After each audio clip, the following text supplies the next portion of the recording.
Welcome back to Ostrich Investing. Today we're going to do a short 2020 investing review, and specifically we're going to talk about 2 winners and 1 loser from my portfolio. Wajax was up 222%, Google was up nicely at 35%, and Moreguard, oh my eyes, they were down 42% on the year. Let's jump into it. So by way of introduction, as you probably know, if you're not new to the channel's focused on stock market investing and discussion on specific stocks.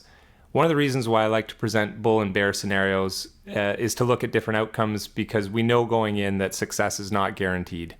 That being said, I think reviewing your investments can be a great tool to learn and help refine your process. So with that in mind, I thought I'd share 3 investments from 2020, including my thesis at the time and some key learnings. So again, as we mentioned, Wayjax ended up being a big winner. Google performed nicely, and Moreguard had a year to forget. So again, disclaimer, this is not financial advice. Do your own homework. And disclosure, I still own all 3 of these names. All right, let's jump into it. So let's start with Wajax. We got to start with the big winner.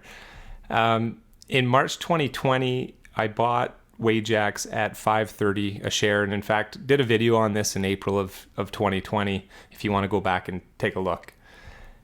By the end of the year, Wajax was trading at $17.09, so you can see it still actually hasn't fully recovered to where it had traded in previous years, up about, got even a little bit higher than $25, but it's night and day from the depths of despair from March 2020. So up 222%, excluding dividends. And this one definitely recovered faster than I could have expected. So what was the thesis? Again, you can see more in the video from April of last year, but COVID sell-off just made these shares extremely cheap in my mind. 3.7 times 2019 earnings. And of course, you knew that 2020 was going to be a difficult year. So 2019 aren't earnings that you could rely on going forward. It was going to be a pretty tough year in 2020, but my view was that 2020 could be a difficult year, but didn't see risk of permanent loss of capital, and that it should recover, and in fact it could do quite well with infrastructure spending and stimulus. So what was the learning? Couldn't know it at the time, but got lucky with the entry point right at the bottom. I think I bought the shares on March 24th, which is pretty much to the day, almost the low point.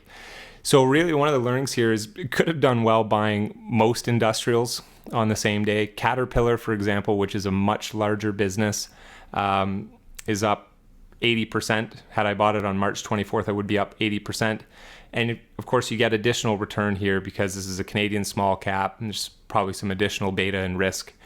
So obviously a great return and a great outcome, but I will admit the stock recovered faster than I expected. Okay, on to Alphabet. I just call it Google. So Google, on February 28th, I bought Google at $1,294 a share. I already owned the name and just added to the position. And as you can see on the chart, it was a little bit early here. Didn't time the bottom perfectly. That's hard to do. By the end of the year, Google was at $1,753, so up 35% by the end of the year. So what was the Google thesis?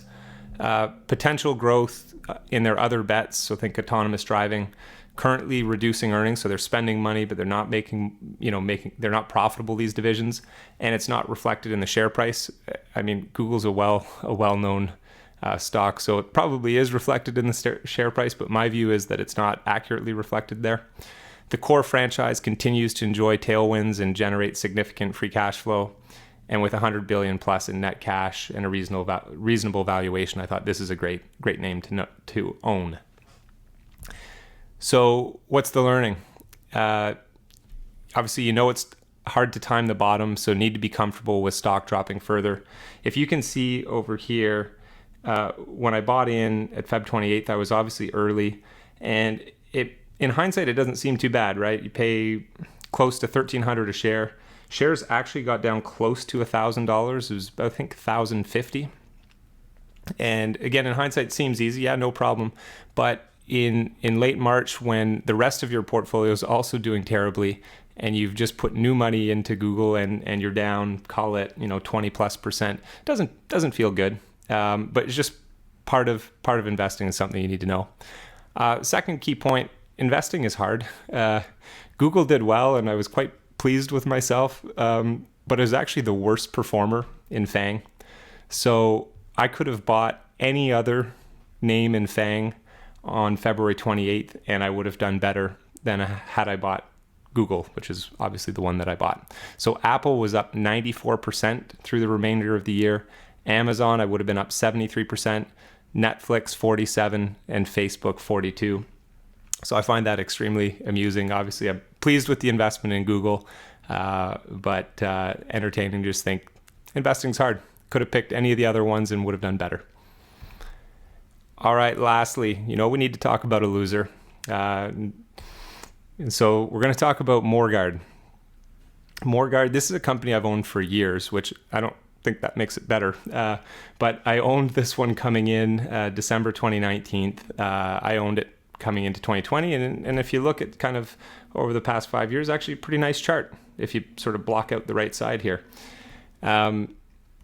Then, of course, the COVID freight train hits, and Morguard, for those of you who don't know, diversified real estate holdings in Canada and the US. And so no surprise that, we know real estate got hit hard. They own commercial, they own office, they own hotels, they also own residential, but clearly the commercial, office, and hotels were not an easy place to be. So the thesis, again, I've owned this one since 2011. Diversified real estate holdings, trading at a significant discount to net asset value. And my view, potential to compound at 15% over time, giving the growth in funds from operations and a discounted valuation. This one's controlled by Ray Sahi, and I'll admit it's not perfect alignment. There's no question, but there's lots of levers to pull to unlock value. So that's why I own Moreguard, and that's why I like it. What's the learning? Owning a stock that goes down 50% tests your conviction. Doesn't matter how strongly you believe in the name and your thesis.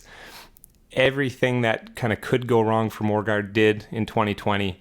As I mentioned, COVID affected the commercial and office, but I think one of the big keys, and if you pulled it up against some of the stocks we've looked at recently, like RioCan and Smart Centers, they also have hotels. And so hotels, not only did, if you think about commercial and office, it's tougher to collect rent and maybe have a few vacancies, but those properties were still earning. Hotels were in fact losing money. And so I think that's just a little extra sort of punch to the face for Moreguard last year. Residential stabilizes and they have a meaningful, residential portfolio, but the market just doesn't care, at least right now. Low liquidity names. This one has very low volume, very, very low institutional ownership. It can be a good thing. It can also be a bad thing. Now, obviously, without that, there's no institutional owners stepping in when they think that the valuation's overdone. So it can be a bad thing. And I have not done a video on this one, so you're welcome. But I might do one soon. I think there's lots of interesting things in this name.